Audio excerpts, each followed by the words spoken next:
Ewe mutima wihebye urububiko bw'amashimwe. Data mu izina rya Yesu tugize umugisha, tugize ubuntu bwo kuzindukira imbere yawe. Turagushimiye amagara mazima, turagushimiye ko waturembuje Mwuka Wera ukaduhamagarira mu bihe byo kubana nawe nanone. N'umwihariko umuntu agirana nawe ku giti cye, ariko Mwami twongeye guhuza umutima n'abahungu bawe n'abakobwa bawe hirya no hino bagufitiye inyota, Mwami w'abami.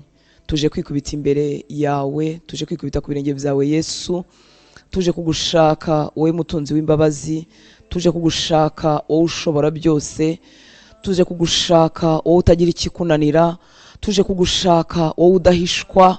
Turaje mu nama zawe, turaje ngo tujye inama, turaje ngo tweze, turaje ngo dutunganye, turaje ngo tuboneze, turaje ngo dutumbire mu maso hawe, turaje ngo duhindurwe nawe, turaje ngo dukorweho nawe. Turakwemereye Mwami mwiza kugira ngo ukore umurimo mu mitima yacu, ukore umurimo mu buzima bwacu, ntagira agace na kamwe gasigara kadakozweho nawe. Turaje Mwami kandi utwemerere twumve ijwi ryawe, turaje utwemerere twumve icyo utubwira, twumve uko tuyobora, twumve aho tuganisha, twumve aho twerekeza, twumve icyo dushakaho mu gihe nk'iki ngiki. Hari umwijima mwinshi mu isi, hari ibibazo bitandukanye, hari ingorane zitandukanye nk'uko isi ihora imeze, kuko atari ijuru. Turaje Mwami kugira ngo utwongorere. Reka umutima wose ukunyotewe, reka umutima wose ugushaka uwemerere Mwami akubone mukunzi mwiza, akubone muri mwenyine, akubone muri mwembi, akubone Mwami adaciye ahandi, akubone adaciye mu wundi muntu, kuko uraboneka. Waraturembuje Mwami, uratubwira ngo tuzagushaka tukubone nitugushaka n'umutima wacu wose. Tuzindukiye imbere yawe, tuzindukire mu nzu yitiriwe izina ryawe, tuzindukiye Mwami imbere y'ibitanda byacu, tuzindukiye Mwami imbere y'amariri yacu, dushyize amavi yacu hasi Uwiteka Mana Nyiringabo tuguhamagara, dushyize imitima yacu imbere yawe Mwami tukwifuza. Imitima yacu irakunyotewe, imitima yacu ije kukubwira ngo ntabwo dushoboye, imitima yacu ije kukubwira ngo tutagufite twaba dushize, imitima yacu ije kukubwira ngo ni wowe wenyine dushaka Mwami w'abami.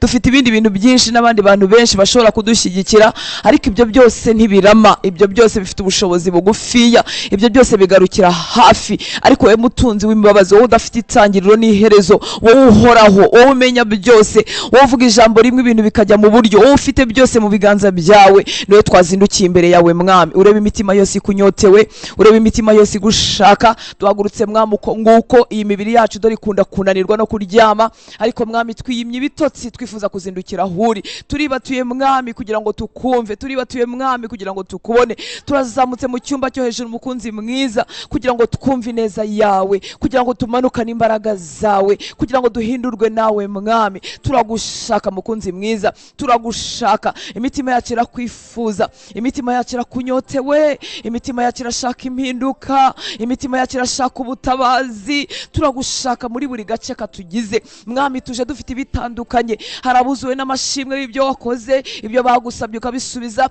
hari abuzuwe Mwami no gushoberwa no kukuyoboza inzira. Ibyo byose tubizanye imbere yawe Uwiteka Mana Nyiringabo, kugira ngo tukubone Mwami w'abami. Ngwino tuyobore inzira, ngwino tubwire uko twabigenza, ngwino tubwire uko twakwitwara, ngwino tubwire uko twahagara mu gihe kimeze gutya. Ngwino uvugane natwe Uwiteka Mana Nyiringabo, ngwino wakira amashimwe kandi azamuka mu ndiba y'imitima yacu, kuko twaramutse, kuko turi bazima, kuko tubasha guhagarara, kuko amazina yacu yanditswe mu gitabo cy'ubugingo, kuko twababariwe bya byaha byinshi. Dufite impamvu ibihumbi n'ibihumbagiza byo kugushima, ndetse niyo dusubije amaso inyuma Mwami, dusanga waraturwanira intambara nyinshi, dusanga hari ibikombe waducishijemo tutabashaga kwicishamo, dusanga Mwami hari amashimwe yuzuye imitima yacu y'imirimo twakubonanye. Ibyo bidutera kugaruka aho uri mukunzi mwiza, kuko tuzi ko waturwaniriye cya gihe, uracyari wa wundi. Ntabwo uhinduka, ntabwo upfa, ntabwo usaza, ntabwo ujya uvuga ngo sori sinkibishoboye. Uri Imana ishobora byose. Ibyo bidutera kugaruka aho uri Mwami w'abami. Turagarutse nanone Mwami muri iki cyumba cyo hejuru,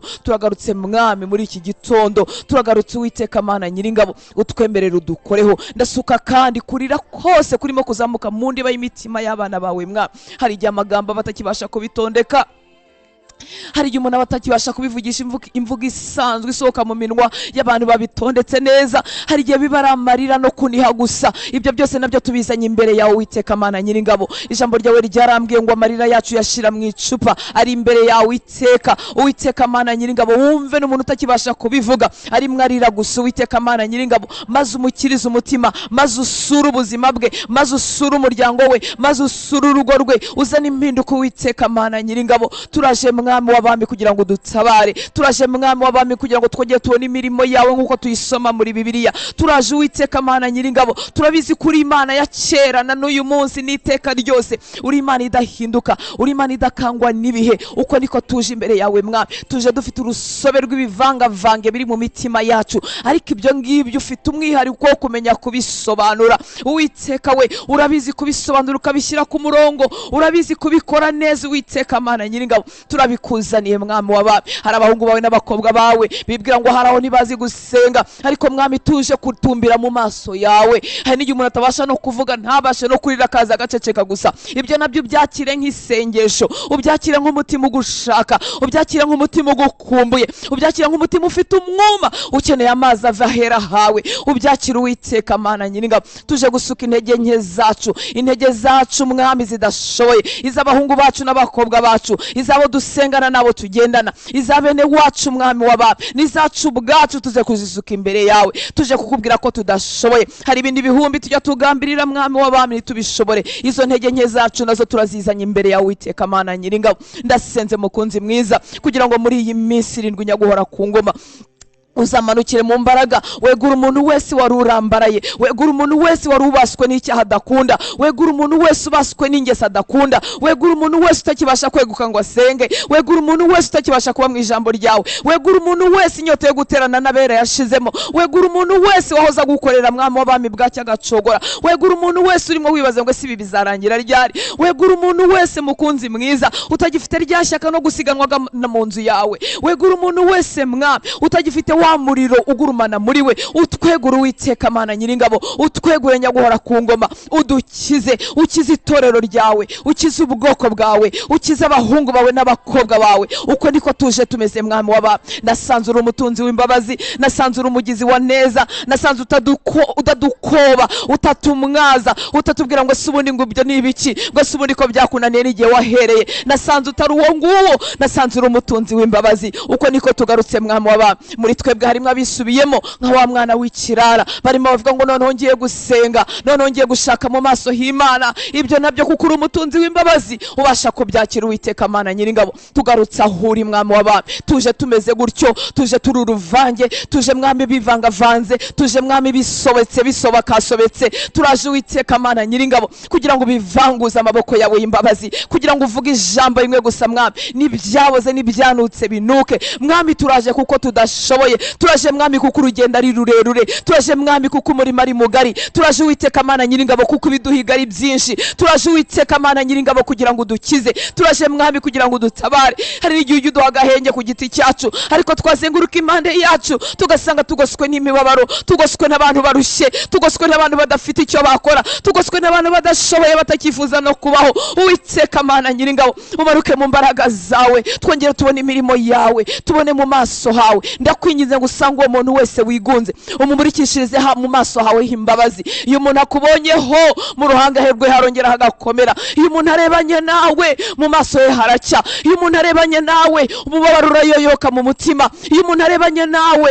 ibyiringiro biragaruka, iyo umuntu arebanye nawe harongera akemeshwa, iyo umuntu arebanye nawe imbaraga zo kubaho ziragaruka, iyo umuntu arebanye nawe umunezero w'agakiza uruzura. Turaguhamagara Uwiteka Mana Nyiringabo kugira ngo tugarukeho Mwami w'abami, utugarukeho Mwami w'abami. Twakabaye twiherereye, buri muntu ari kukaragoke, buri muntu ari kwitsapiye, ariko Mwami turifuza gutyazanya, turifuza gukomezanya. Ndakwinginze mukunzi mwiza kugira ngo ijwi ryanjye ribashe kugera, abahungu bawe bahaguruke mu mbaraga, abakobwa bawe bahaguruke mu mbaraga nyaguhora ku ngoma. Bongere biringire imirimo yawe n'ibitangaza byawe, bongere biringire kuri wa wundi, bongere biringire kugikora, bongere biringire kutananirwa, bongere biringire ko n'ibyo ngibyo bishoboye, bongere biringire ko nta kikunanira mukunzi mwiza. mwiza maze bongere bagaruka imbere yawe. Dore umwanzi aravuga ati nimuceceke, igihe wasengeye ese ubundi byakemuka gute, ese ubundi byashoboka gute? Ariko nasanze uri Imana ikura no mu rupfu, nasanze uri Imana izura ibyaboze n'ibyanutse. Ntibigutera ubwoba, ntibigutera ubwoba. Wabwiye bashiki ba Lazaro ngo nimwizera gusa muraza kubona ubwiza bw'Imana. Bari bizera, bari bafite ibyiringiro, bari bazi iby'umuzuko w'abapfuye, bari bazi ibyo ku minsi y'imperuka, bari barakwizeye ndetse wari inshuti yabo, ariko bari batarabona uburyo ibintu byaboze, uburyo ibintu byanutse. Ushobora kuvuga ijambo rimwe, Uwiteka Mana Nyiringabo, abagusenga bose hari icyo bakuziho, abagushaka bose hari agace babonye, ariko Mwami hari izindi mbaraga tugutegerejeho, hari ubundi butabazi Mwami. Niyo mpamvu tugaruka huri kugira ngo uzure, kugira ngo ubesheho, kugira ngo wongere usane, kugira ngo wongere wubake nyagora ku ngoma. Nasanze uri Imana itangaje.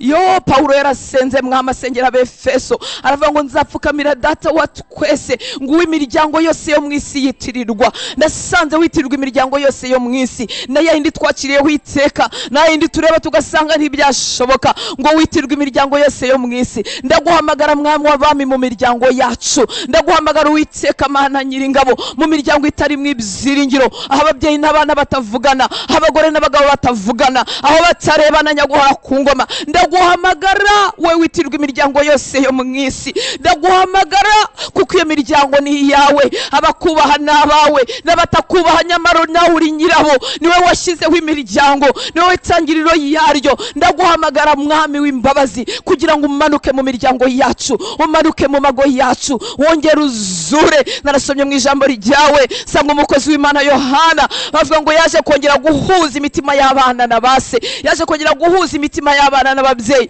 nyamara ari mategura inzira z'Umwami. Uwiteka we, turaguhamagara muri iki gihugu, turaguhamagara mu itorero, turaguhamagara mu nshuti zacu, turaguhamagara mu bo tuziranye n'abo tubivugana, turaguhamagara mu bo tutazi nyamara barimo bakunihira, turaguhamagara mu miryango Mwami, turaguhamagara Uwiteka Mana Nyiringabo. Imiruho n'imibabaro biri hirya no hino, ibiri mu bana, ibiri mu bagore, ibiri mu bagabo, n'imirimo ya Satani yo gusenya imiryango. Amarira menshi asukika Mwami w'abami, nayazanywe n'imibabaro iri mu miryango, ahagombye kuba umunezero, ahagombye kuba ibyishimo. Umwanzi yaratunyaze, yaratwibye, yuririye mu madirishya, aratwibazana urupfu azana kubihirwa. Ariko Uwiteka Mana Nyiringabo, uri Imana ishobora byose, uri Imana y'imbaraga, uri Imana y'imbabazi, uri Imana itagira ikiyinanira. Ndasenze Mwami ngo uhagurutse ingabo, uhagurutse ab'inginzi b'abahungu, uhagurutse ab'inginzi b'abasore, uhagurutse ab'inginzi b'abakobwa, uhagurutse ab'inginzi b'abagore n'abagabo bashobora guhagarara Mwami muri iki gihugu, bashobora guhagarara Mwami mu mfuruka enye z'iki gihugu,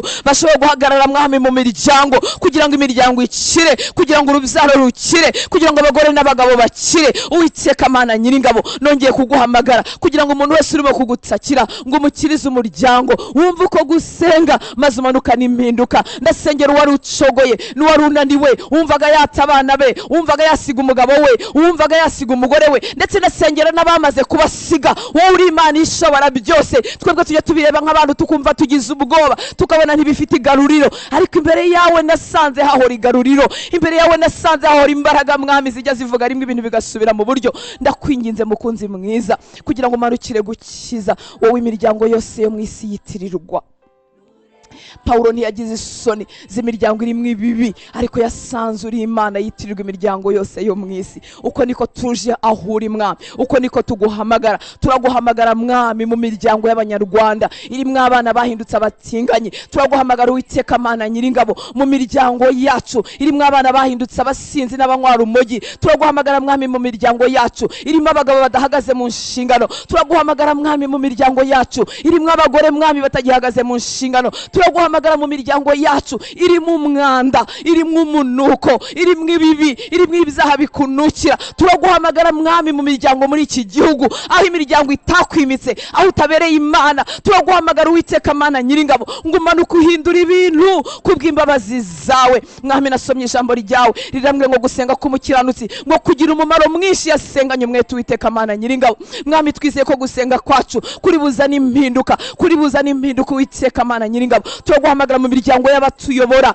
Uwiteka we abayobora hirya no hino mwami babikora neza mu maofisi babikora neza mu business babikora neza hirya no hino ariko mu miryango hapfuye naho ndaguhamagara Uwiteka Mana Nyiringabo ndaguhamagara mu miryango y'abakomeye ndaguhamagara mu miryango y'aboroheje ndaguhamagara mu miryango yacu mwami waba kugira ngo utugirire neza kugira ngo udukize kugira ngo udutabare mwami waba ngwino wongere ubone igicaniro mu mitima yacu ngwino ubone igicaniro mu miryango yacu mwami ntiwakwicara mu mazu ntiwakwicara mu mago tutagufite mu mitima rembuza imitima y'abantu yongere kunyoterwe mwami waba rembuza imitima y'abantu yongere kwifuze natwe abitirwa izina ryawe natwe abakumenye uduhindura uko ushaka ibikoresho bizima byagarura icyubahiro cyawe muri iki gihugu byazana icyubahiro cyawe mu miryango yacu urakoze mukunzi mwiza turakwizeye ndaguhamagara wowe Mana y'ibitangaza kugira ngo ureme ibitangaza kora ku mutima wabaye akahebwe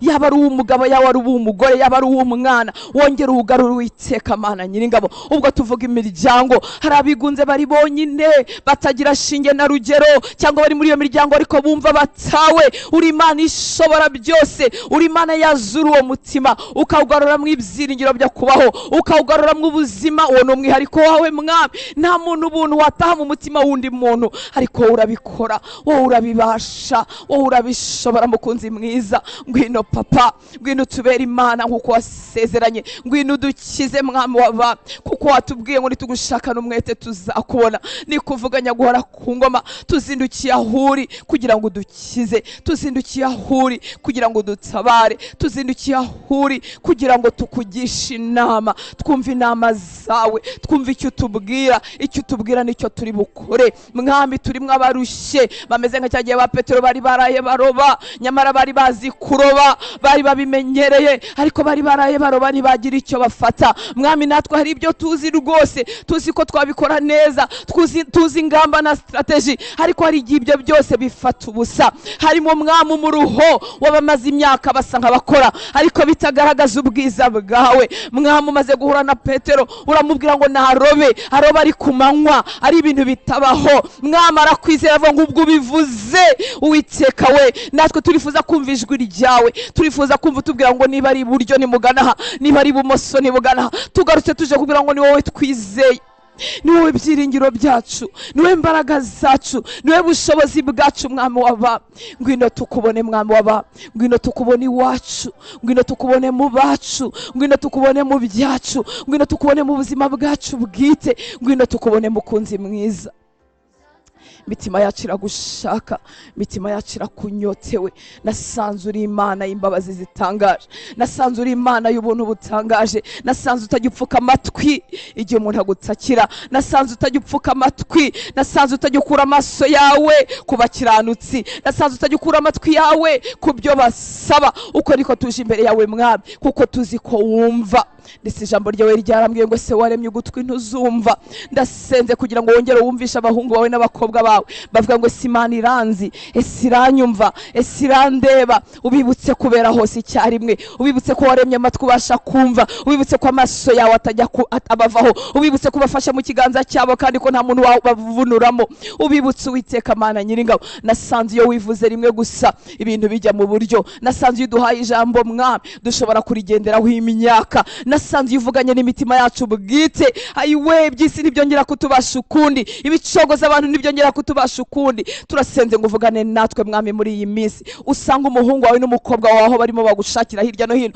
aho ngewe amaso yanjye atagera ubumvishe ijwi ryawe bumva ikiganza cyawe cy'imbabazi babona ineza yawe Uwiteka Mana Nyiringabo wumva nta wundi muntu wamwumva ariko mwami niyo yamwumva yagarukira bugufi mwumvishe kugira neza ko muhe kwihurira nawe nyaguhora ku ngoma muhe kwihurira nawe ugera hadugwaye uhakize ese ni mu marangamutima mwami w'abami ubasha kuhazura ukagarura ibyiringiro ese ni mu mubiri abaganga bavuga ko izo ndwara ari z'umuntu abana iteka abaganga na siyanse byavuze ko bitagishoboka ibyo nabyo birakoroheye mwami w'abami reka ikiganza cyawe gikore ku muntu wese umubiri urimo umupfana urimo umushiramo imbaraga urimo umushiramo ubuzima arimo agenda atakaza ubuzima nka wa mugore wavaga amaraso imyaka myinshi umukoreho mwami muri iyi minsi umubiri wuzuke ubuzima bwe buzuke maze agukorera aguwe neza kuko urabishoboye Uwiteka Mana Nyiringabo twaje tubyigana n'imirimo tubyigana n'ibyadufata, tubyigana n'ibyaduheza. Twaje tumeze nka wa mugore wari warumvise inkuru zawe mwami w'abami,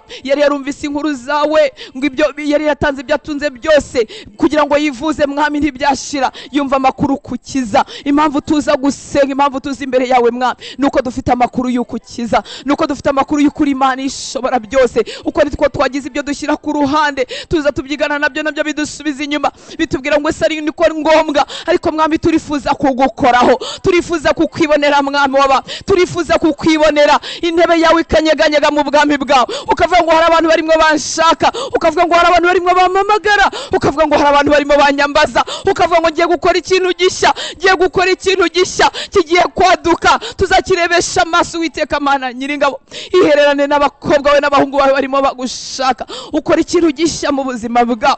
Nasanze hari imirimo igiye ukora ikatubera ibitsika mutima, nasanze hari imirimo ibyo ukora ikatubera urwibutso mu mutima tugendana, urwibutso rw'imbaraga zawe, urwibutso rw'ubutabazi bwawe, urwibutso rwo kugira neza kwawe. Manuka mu buzima bwarimo bagushaka mwami, wubaka ikintu kizababera mwami icyo bishingikirizaho, wubaka ikintu kizababera kizahora kibibutsa mu mitima yabo, bakavuga ngo nabonye kugira neza kw'Imana. Akavuga ngo Imana narayiboneye nubwo abantu bose bayivaho nge sinayivaho. Akavuga ngo Imana narayiboneye, hari ibihe nabonye mwami byatuma ntagamburura, hari ibihe nabonye byatuma ntabivaho. Rema icyo kintu gishya mwami mu buzima bw'abarimo bagushaka. Turasenze Uwiteka Mana Nyiringabo ngo imbaraga zawe zibe mu myuka yacu, zibe mu bugingo bwacu, zibe mu mubiri wacu. Umuntu wese umwanzi arimo ahagurukira kubuza gukomeza urugendo rwo kugushaka, ibyo byose byakwibasira ubuzima bwe, byamburwa imbaraga nyaguhora ku ngoma. Ahubwo agwize imbaraga ubwe, ahaguruke mu mbaraga zawe, agushake mwami w'abami, ahaguruke mu mbaraga zawe, umubiri we nturemererwe,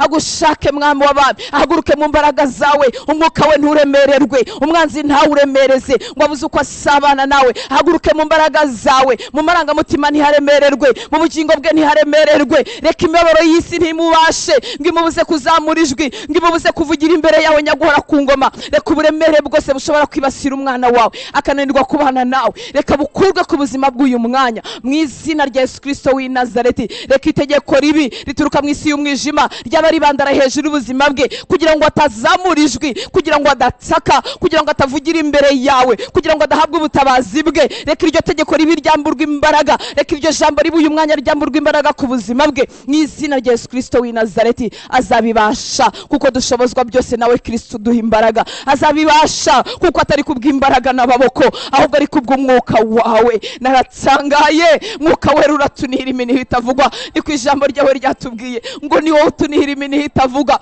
kuko tutazi uko dukwiriye gusenga. Ni wowe utunihira iminiho itavugwa kuko uzi igitekerezo cya data. Sengana natwe, ntiturinda kubikwibutsa usanzwe ubikora. Sanga iyo mitima yubaza ngo sinzi uko nabigenza, ubibutse ko wowe mwinginzi mukuru, ubibutse ko ari cyo ukora. N'amasengesho yacu ruvangavange, abantu ubwo dusaba nabi kuko tutazi uko dukwiriye gusaba. Ariko urakoze mwuka wera gusengana natwe, urakoze kuzamura gusenga kwacu, urakoze gutwara ibyacu ukabiboneza. Dore ko biba bitaboneye, dore ko biba bivangavanze, bivanze n'amarari yacu, bivanze n'ibyatubabaje, bivanze n'ibyanduye. Ariko urakoze ko twingingira. Reka gusenga kw'abahungu bawe n'abakobwa bawe kugaragare mu nteko yo mu ijuru, muri rwa rwabya rw'izahabu rubamo amasengesho yabera. Maze mwami imirimo yawe n'ibitangaza byawe bikoreke hano mu isi. Naratsangaye, nasanze ngo gusenga ari ibikoresho ukoresha umurimo wawe.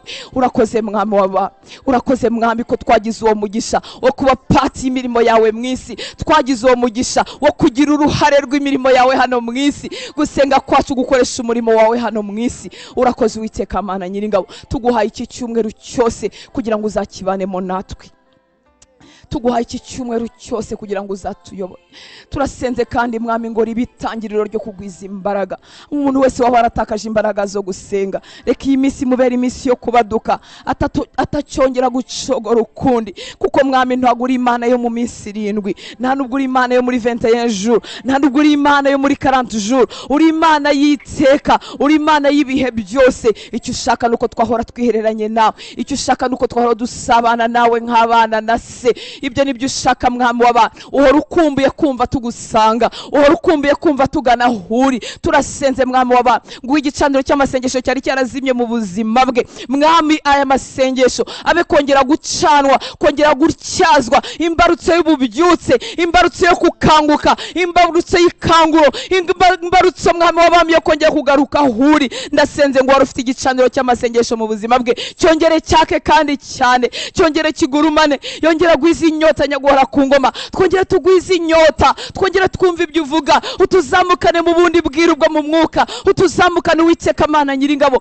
ku birenze by'abantu basanzwe babasha kureba, ku birenze by'abantu basanzwe babasha kuvuga. Mwami utuzamukane kure yaho twari tugereye nyaguhora ku ngoma. Dukeneye kwiherana nawe ngo tumenyeshe ubundi bwiru bwo mu ijuru, ngo tumenyeshe ibyo umenyesha inkoramutima. Dukeneye kwiherana nawe mwami ngo tubwire ibitabwirwa benshi, nk'uko inshuti mwami zibana, inkoramutima zikagira ibyo zivugana, abana bo mu rugo bakagira ibyo bamenya, rubanda rwo hirya rutamenya. Uko niko tuje imbere yawe Uwiteka Mana Nyiringabo, kugira ngo tumenyeshe imigambi yawe, kugira ngo tumenyeshe inzira zawe, kugira ngo tubwire ibyo twifuzaho. Twaje mu nama zawe, ibyanjye bitandukanye n'ibye, ahakeneye inama zawe hatandukanye naho njyewe nzikeneye. Twaje mu nama zawe, wowe ubera hose icyarimwe. Twaje mu nama zawe kugira ngo tuyobore inzira, kugira ngo tuyobore inzira mwami. Reka dusome ijambo ry'Imana muri Yesaya.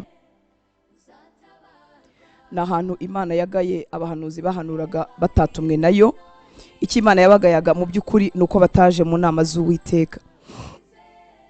None wowe nanjye twaje mu nama z'Uwiteka kugira ngo tumuyoboze inzira.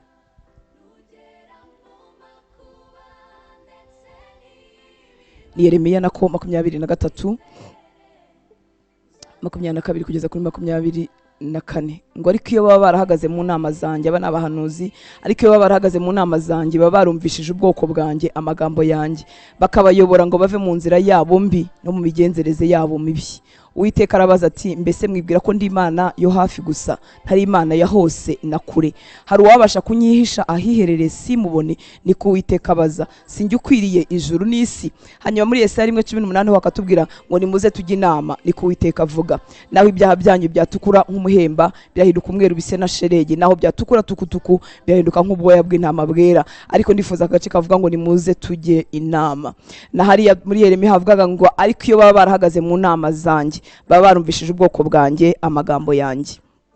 Wagize neza kuza kugisha Uwiteka inama. Ndifuza ko twasenga muri iyi minsi tumubwira ngo tuje mu nama zawe. Wagaye abagaragu bawe b'abahanuzi bahanuraga batatumwe nawe, bakavuga iby'amayerekwa bitavuye kuri wowe, ariko icyo wabagayaga cyane cyane nuko batafashe umwanya wo kuza mu nama zawe. Tugiye kubwira Imana ngo Mana twaje mu nama zawe. Twaje mu nama zawe bitewe n'ibiguhiga wowe, bitewe naho ukeneye ubutabazi. Ubwira Imana ngo Mana ndakugisha inama, ndakuyoboza inzira, ndakubaza uko nabigenza, ndakubaza uko nasenga. Nasanze iyo tuyoboje Imana inzira ishobora kuduha amahishurirwa atandukanye. Niyo mpamvu imikorere y'Imana harimo ibya rusange, gusenga, gusoma ijambo ry'Imana, guterana n'abera, ubuzima bwo gukiranuka. Ibyo byose ni ibya rusange, ariko hajya habaho undi mwihariko. Nkuko inshuti yawe iyo muganira hari ibintu by'umwihariko mugirana, ushobora kumureba ijisho runaka akamenya icyo uvuze, hari ibintu muziranyeho by'umwihariko. Iyo tuje mu nama z'Uwiteka ajya tubwira ibintu by'umwihariko. Rimwe na rimwe ibikorwa by'ubuhanuzi bijya bivuga ibyo dukunda kwita action prophétique. Umuntu wenda yabarwaye akavuga ati nywa amazi, siga amavuta, agira gutya na gutya, wowe amavuta ku barwayi, ibyo ni nabyo ni rusange. Ariko hari ibintu runaka Imana ishaka ati senga muri ubu buryo, reka kurya iki n'iki, itware muri ubu buryo, uvuga n'amasengesho itware gutya, bigenze gutya. Ibyo ngibyo biva mu nama z'Uwiteka kugira ngo nuko babigenza. Ikakubwira ati wenda waravuze cyane ariko uyu ni umwanya wo guceceka, wenda wabigenje gutya ariko uyu ni umwanya wo kubigenza gutyo. Akenshi ibyo bikorwa Imana ibiduhaye ntago biba ari ibya rusange. Hari igihe tunabikoramo amakosa tukabihindura rusange. Ibyo Imana yambwiye yansabye nkabigira itegeko ku bantu bose bagendana n'umwami. Ariko tuje kubwira Imana ngo Mana muri iyi minsi 7 tuje mu nama zawe. Ririya ryo muri Yesaya ryatubwiye ngo iyo tuza mu nama, ngo tuje mu nama zayo, nubwo ibyaha byacu byaba bitukura tuvuze mu mvugo isanzwe, nubwo ibyaha byacu byaba bikabije, nubwo twaba tumeze nk'abaruharwa, yatweza tugatungana. Hanyuma rero ryo muri Yeremiya ririmo riratubwira ngo iyo baba baraje mu nama zanjye banarababwiye ko bigenda kandi baba barahanuriye ubwoko iby'ukuri. Nshuti y'Imana, Imana ifite ibyo yakongorera, ntabwo inaniwe kuvuga, ntinaniwe gukora. Reka twongere tumubwire ngo twaje mu nama zawe kugira ngo tuyobore. Hanyuma umuyoboze bitewe n'aharwayi wawe. Aharwayi si indwara z'umubiri gusa, ni ibipfuye. Umuntu ashobora kurwara mu bukungu, umuntu ashobora kurwara mu rugo, umuntu ashobora kurwara mu marangamutima, umuntu ashobora kurwara mu mwuka, umuntu ashobora kurwara mu mubiri, umuntu ashobora kurwara mu mibanire ye n'abandi. Ni ibintu byinshi bishobora kurwara bikamera nk'ibifite umumuga, ntibyavanse, ntibyigira imbere, ntibimere neza. Twaje mu nama z'Uwiteka kugira ngo tumuyoboze uko twabigenza. Data, turacyari imbere yawe, wowe mutunzi w'imbabazi, wowe mugizi wa neza urenze uko twabasha kubivuga. Ni wowe wongera kudutumira ngo tuze mu nama zawe. Turaje kugira ngo tukongorere, turaje kugira ngo twumvishe ijwi ryawe, turaje ngo tubwire uko twakwitwara. Ndasengera abana bawe, abahungu bawe n'abakobwa bawe, bumva bakoze icyo basabwaga gukora cyose, kuko ibyo bihe bibaho. Umuntu akumva yarasenze, umuntu akumva yarateranye, umuntu akumva yaratuye, umuntu akumva yakoze buri kintu cyose azi ko abera basabwa gukora, ariko ntabona ubutabazi. Tuje mu nama zawe Mwami ngo tubwire ngo iki nicyo gikurikiraho. Mwami, ijwi ryawe nasanze riruta ibintu byose. Ushobora no kutwongorera ukatubwira ngo ni ugutegereza gusa. Ushobora no kongera ukatubwira ngo komeza usenge. Ushobora no kutwongorera ukatubwira inzira zawe zirenga ibihumbi. Mwami, nituzi imivugire yawe yose ngo tuyimareyo, ariko ndasenze kugira ngo umwana wawe ntasohoke ubusa, ntasohoke imbokoboko, ntasohoke adakuye ikintu kuri wowe nyaguhora ku ngoma. Umwumvishe Mwami, umwumvishe ikiva mu nama zawe. Twazamutse tugushaka kandi twazamutse tumeze uko, twuzuwe n'intege nkeya, twuzuwe no gushoberwa, twuzuwe no kuyoberwa inzira. Ese abigishwa bagiye bataba mu cyumba cyo hejuru ngo bahure n'imbaraga z'Umwuka Wera, bari kumera bate? Ubutumwa bwiza bwari kugera ku isi yose. Uko niko twaje Mwami w'abantu kugira ngo tubwire, hari ibanga wari wabahaye, wari wababwiye ngo nimugende mutegerereze Yerusalemu. Dukeneye kumva utubwira Mwami, dukeneye kumva utuyobora nyaguhora ku ngoma. Bagize neza babikora nk'uko wabibabwiye, kuko hari icyo wari wavuze. Ndasengera umukobwa we n'umuhungu wawe bashoboye kugira ngo ugire icyo uvuga Mwami w'abantu. Wivuganire nabo kuko n'abana bawe, wivuganire nabo Uwiteka Mana Nyiringabo, maze bamenyeshwe ikintu gishya, bamenye ko bakwiriye kwifata mu gihe nk'iki ngiki. Tuje mu nama zawe Mwami ngo tukuyoboze inzira. Tuje mu nama zawe ngo twigishe, utwigishe Mwami w'abami, utwigishe uko twarera abana, utwigishe uko twakubaha abagabo bacu, utwigishe uko twakunda abagore bacu, utwigishe uko twabana mu nzu yawe, mu rusengero aho tubarizwa, utwigishe uko twafasha, utwigishe Mwami uko twabanira abandi, utwigishe uko twasenga, utwigishe uko twakiranuka, utwigishe uko ububyutse buza, utwigishe uko umuntu agira ikanguro ritazima, utwigishe uko umuntu yiherana nawe Mwami, utwigishe uko umuntu abaho adacogora, utwigishe uko umuntu abaho adashirwa mu imbaraga, akazarinda agera ku iherezo ry'urugendo atabivuyemo. Utwigishe Mwami, utwigishe.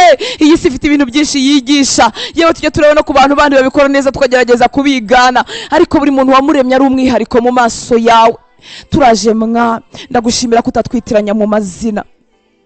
Buri muntu muzi mu izina rye, ubwo basha kubara n'imisatsi yo ku mitwe yacu nikuzi bigize ubuzima bwacu. Ese wamuremeye kuba iki? Wamuremeye gukora iki? Wamuremeye kugana hehe? Uretse Mwami n'ibyo, muri uyu mwaka uramwifuza ameza ate? Muri uku kwezi uramuganisha hehe? Ni hehe yashyira imbaraga? Ni hehe Mwami? Ni hehe? Ngwino uvugane natwe Mwami w'abami. Turashaka ijwi ryawe, turashaka ijwi ryawe, turashaka kukumva nyaguhora ku ngoma. Umukozi wawe Mwami w'abami Eliya amaze kunanirwa yisabira gupfa, waramusanze umwumvisha ijwi ryawe, umubwira imirimo yindi asigaje gukora, ukakwiriye kwimika abami, ukakwiriye gusigaho abahanuzi. Uwiteka we, uracyavuga, uracyakora nyaguhora ku ngoma. Mu gucogora kwinshi yibazaga ko ari wenyine usigaye, mu gucogora kwinshi arimo yisabira gupfa, nyamara hari hakiri umurimo. Niko nsengera abahungu bawe n'abakobwa bawe, abakozi bawe Mwami w'abami, barimo bagushaka hirya no hino kugira ngo utwongorere mwami w'abami ibimeze nka wa mutsima yariye akawugendera iminsi 40. Turasenze mwami ngo muri iyi minsi yo gusenga ubwoko bwawe duhembuke, ubwoko bwawe buhembuke nyagora ku ngoma, tuhakura imbaraga zizadusunika mu rugendo n'iminsi yose dusigaje mwami w'abami. Utugaburire ku mutsima wo mwijuru umukunzi mwiza, umutsima ugarura mu ibyiringiro, umutsima utuma umuntu yongera gukomeza urugendo, umutsima umuntu utuma umuntu adatishingano, umutsima mwami w'abami w'ubugingo uwo tutarira muri iyi si isanzwe. Turagushaka Uwiteka Mana Nyiringabo, turagushaka Yesu. Warivugiye ukurikiwe n'abantu benshi, uravuga ngo basogokuru banyu cyangwa baso ngo baririye mano mu butayu ariko barapfuye, ngo icyakora wivugaho uvuga ku mutsima w'ubugingo ari wowe, uvuga ku maraso yawe mwami w'abami, ngurira ku mubiri wanjye akanywa amaraso yanjye, wowe ngo wazabaho iteka. Turasaba umwihariko hamwe nawe mwami, turasaba umwihariko hamwe nawe, turasaba umwihariko hamwe nawe. Sanga abahungu bawe n'abakobwa bawe nyaguhora ku ngoma, twakoze iby'amadini yacu adusaba tukagendera muri ibyo ngibyo gusa, ariko tukumva ntidufite ubuzima. Umuntu akumva ntafite ubuzima bw'ubumana muri we, umuntu akumva ntafite imbaraga zitsinda icyaha, umuntu akumva ntazi icyo Imana imuvugaho, umuntu akumva ntazi aho Imana imwerekeza. Ndakwinginze mwami w'abami kugira ngo ube Imana ya buri muntu ku giti cye. Erega nibwo umuntu abibasha, erega nibwo umuntu atabivamo. Iyo wabaye Imana ya rusange umuntu akagera aho ari wenyine, arashoberwa agacogora, arananirwa akabivamo nyaguhora ku ngoma. Ariko iyo wabaye Imana y'umuntu ku giti cye, umuntu ntaba kibivuye mu kundi. Uko niko byatumye Yohana ashobora kuba mu mwuka ari wenyine ku kirwa cya Patimo. Ndasenze Uwiteka Mana Nyiringabo ngo usanga abahungu bawe n'abakobwa bawe bazi gusengera gusa mu kivunge, bazi gukorera Imana nuko bari kumwe n'abandi. Uwiteka Mana Nyiringabo udusanga aho turi twenyine nyaguhora ku ngoma, maze utwumvishe ijwi ryawe, maze utubwire icyo dushakaho. Abantu batubwiye ibyo badushakaho, abantu batubwiye ibyo badukundaho, abantu baratubwiye mwami w'abami. Harimo n'abantu babayeho kubw'ibyo abantu bavuze gusa, bakorera abantu mwami, banezeza abantu bakagarukiraho. Ariko turashaka umwihariko mwami w'abami. Igihe watubumbaga mu nda z'aba mama wari ufite umugambi ku buzima bwacu, buri muntu wese hari icyo wari waramugeneye. Ndasenze ngo umuhe kumva ijwi ryawe mwami w'abami. Mbega kubaho umuntu anezeza abantu uko bivuna, mbega kuririmba kuko atinya ko bamuhamagara ko bivuna, mbega kuvuga ubutumwa bwiza kukwera itsinda ko bivuna, mbega gukora umurimo umuntu abikorera abandi ko bivuna, mbega kubigukorera uburyo biryoha, mbega guhagurutswa nawe uburyo bibamwe imbaraga, mbega kugendeshwa nawe uburyo birimo ubuzima. Turasenze Uwiteka Mana Nyiringabo ngo wiherane na buri muntu wese wumvaga aruhijwe n'ibyo amadini yamushyizeho, wumvaga aruhijwe mwami n'ibya rusange, maze wihererane nawe umumenyeshe mwami by'amasoko y'ubugingo, umuhe kunywera kuri ayo masoko adakama. Yo umubera Imana ye ku giti cye, Imana bivuganira, Imana bigendanira. Urakoze Uwiteka Mana Nyiringabo. Nasomye ijambo ryawe sanga ngo warazindukaga mu gitondo cya kare mu museke ukajya gusenga. Mwami wakira iki gitambo cya mu gitondo ucyakire. Imibiri yacu ikunda kuryama, imibiri yacu ikunda kuruhuka, imibiri yacu ikunda kudamarara, imibiri yacu ikunda kurya. Mwami reka iki gitambo cya mu gitondo kiguhumurire neza, ucyakire mwami w'abami. Twaje harimo abahunyiza, twaje harimo abasengera mu ishuka, twaje mwami harimo abasenga batakuye ibirenge mu gitanda, twaje Uwiteka Mana Nyiringabo uko kose wowe ukwakire mwami, maze utugwirize imbaraga, utugwirize imbaraga mwami w'abami, utugwirize imbaraga, utugwirize imbaraga. Ubyakire nk'igitambo maze biguhumurire neza, biguhumurire neza mwami w'abami. Uvuga ngo abana banjye baranshaka, utwemerere tukubone, haba impinduka mu buzima bwacu. Reka uburetwa bw'uburyo bwose ubwo umwanzi Satani yicaje ku buzima bw'abana bawe buturagurika umunsi ku wundi, bucikagurika umunsi ku wundi. Reka mwami bikangisho by'umwanzi biri ku buzima bw'abana bawe byamburwa imbaraga umunsi ku wundi, agenda abona ubwiza bwawe n'ubutsinzi bubonerwa muri wowe, mu izina rya Yesu Kristo w'i Nazareti. Urakoze mwami w'abami. Twakubwiraga ibyuzuye imitima yacu, twakubwiraga ibivugika n'ibyo umuntu atabasha kuvuga, twakubwiraga ibyo byose tubizanye ku birenge byawe. Uratinyutse uravuga ngo yemwe abarushye n'abaremerewe nimusange ndabaruhura. Nasanze ari wowe wenyine, wowe wenyine wihanganira abantu baruhije. Nasanze ari wowe wenyine wihanganira abantu baremerewe. Abantu baremerewe baravuna, ntibabasha kubana n'abandi. Abantu baremerewe we Uwiteka we nta byiringiro baba bafite, nta jambo ryiza, nta bitwenge, nta munezero baha ku bandi. nasanze ari wowe wenyine utinyuka kutwakira tumeze gutyo. Waravuze ngo yemwe abarushye n'abaremerewe nimunsange ndabaruhura. Tugutuye ibyo byose kugira ngo abahungu bawe n'abakobwa bawe turuhukire imbere yawe. Urakoze kuri umugizi wa neza.